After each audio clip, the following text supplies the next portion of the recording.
Hi Math 2. This is page 58 in our workbook, and this is Unit 6, Lesson 7 practice problems, and I wanted to go through a few of these items with you. Let's take a look at number 2 because this was the main takeaway of our lesson.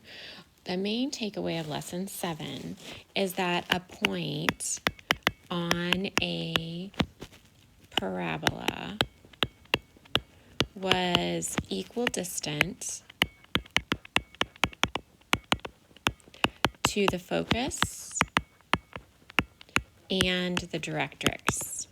So that's what this question is having us do. And it's actually having you do it 5 times. These are actually 5 separate problems. So if I could draw a line here, these are 5 separate problems.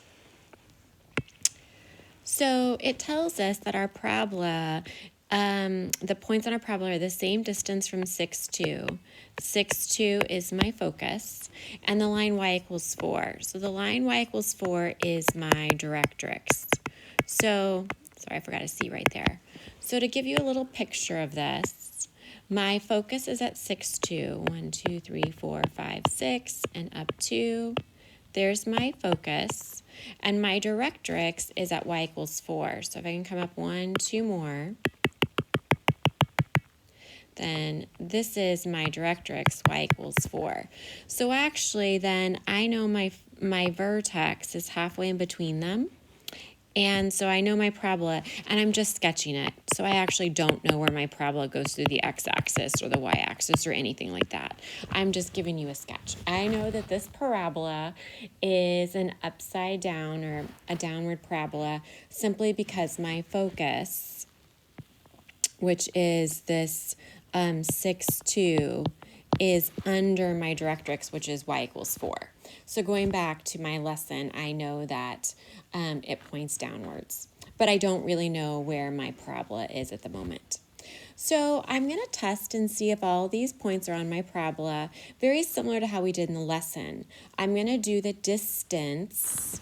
So on this part, I'm going to do the distance of my point. In this case, they want to know if 1, negative 2 is on the parabola, and my focus, which is 6, 2.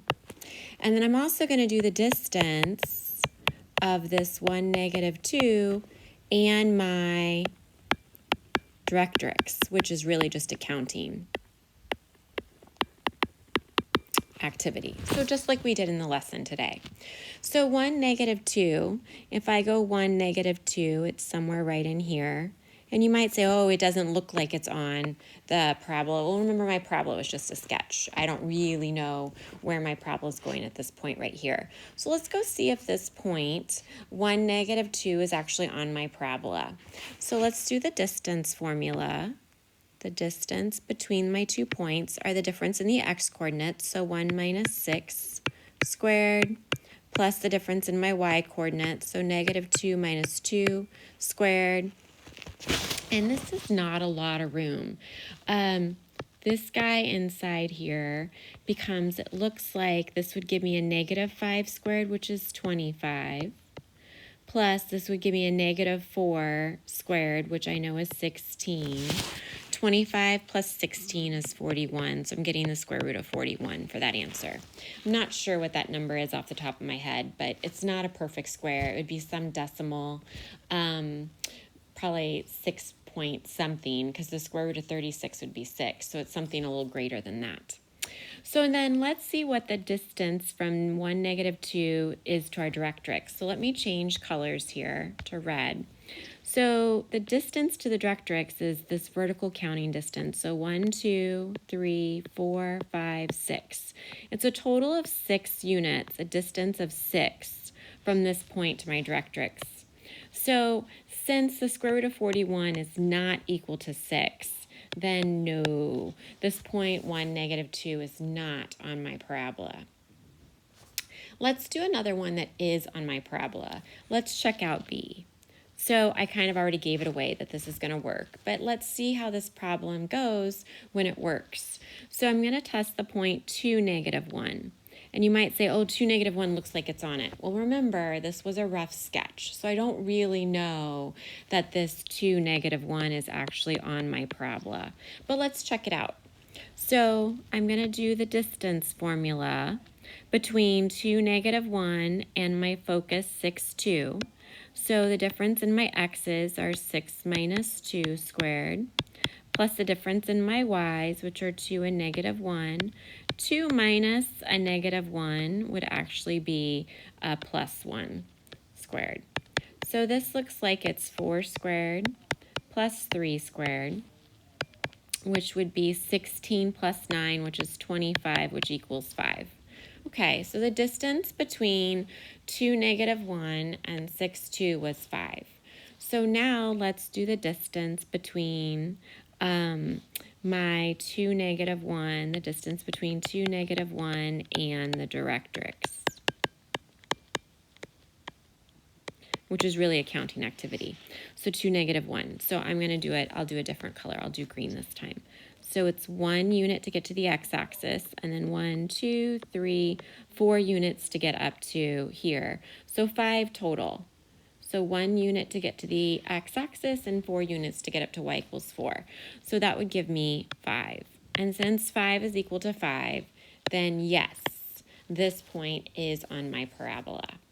And you need to do the same thing with C, D, and E. And that work is in the locker. So let's take a look at 3. Compare and contrast these parabolas with these definitions. Parabola A are points that are the same distance from the focus, which is 0, 4, and the x-axis. So this is my directrix, y equals 0. And parabola B is the points that are the same distance from 0, -6, so that's my focus, and my x-axis is my directrix. So let's get an idea of what's going on here. Let's look at parabola A. Parabola A is equal distance from 0, 4, here's 0, 4, and the x-axis. So remember, we learned in our lesson that our vertex is somewhere in the middle, and since my focus is above my directrix, I know that my parabola points up. Okay, great. So let's take a look at this one. Over here, my focus is 0, -6, so down 6, 0, -6, and my directrix is the x-axis. So I know my vertex is somewhere in the middle, and since my focus is under my directrix, I know that it points down. So there's something else I learned. I believe this is, let me look so I can tell you. If you're getting confused on this, you need to look at on page 53. I'm using what we did in 7.2. So this is using page 53, activity 7.2. Since the distance between the focus and the directrix is 4 for this problem, and the distance between the focus and the directrix is 6 for this problem, I know that B is wider, and I know that A is more narrow because we learned that the closer our focus is to the directrix, the more narrow it is in this activity. And the farther the directrix is from the focus, the wider it is. So I know about A, I know that it opens upwards. And then I also know that it's more narrow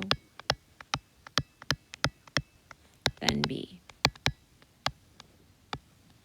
So this was A, and this is my B. And then on B, I know it opens down. And I know that it's more wide or wider, probably should be what I would say, more wide than A. So I'm comparing them and contrasting them. Let's take a look at the next page. So on this page, it asks you to find the center and radius of the circle. So this is where I'm going to practice completing the square so that I can rewrite this equation in the form of x minus h squared plus y minus k squared equals my radius squared. So let's get busy. remember our steps. Step 1 was to get our x's together. There's really only the x squared. Plus y squared minus 8y, leave a space, equals, and now let's subtract 5 over negative 5. Okay, step 2 was to complete the square. Now I will tell you the x is done. It's really like x minus 0 squared. It's finished. There's no x term to complete the square with, so I'm not going to worry about it.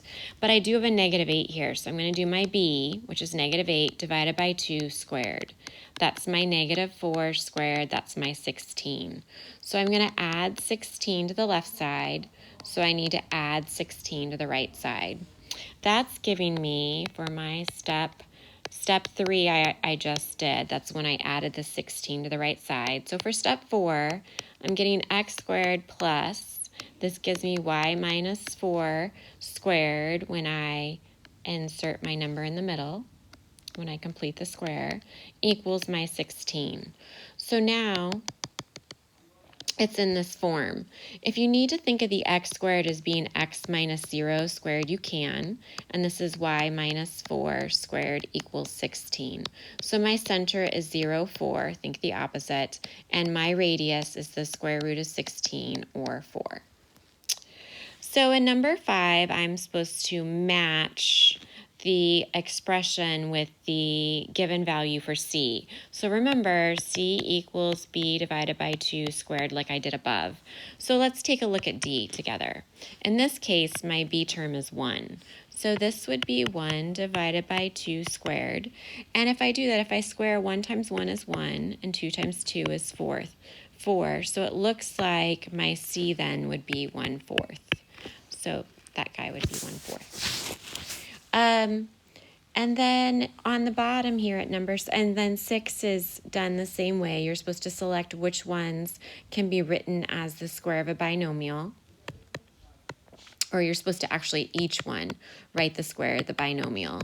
So in this problem, you're doing the square root of the first and the square root of the last to get the numbers that go in your parentheses, and then you're looking at the sign in the middle.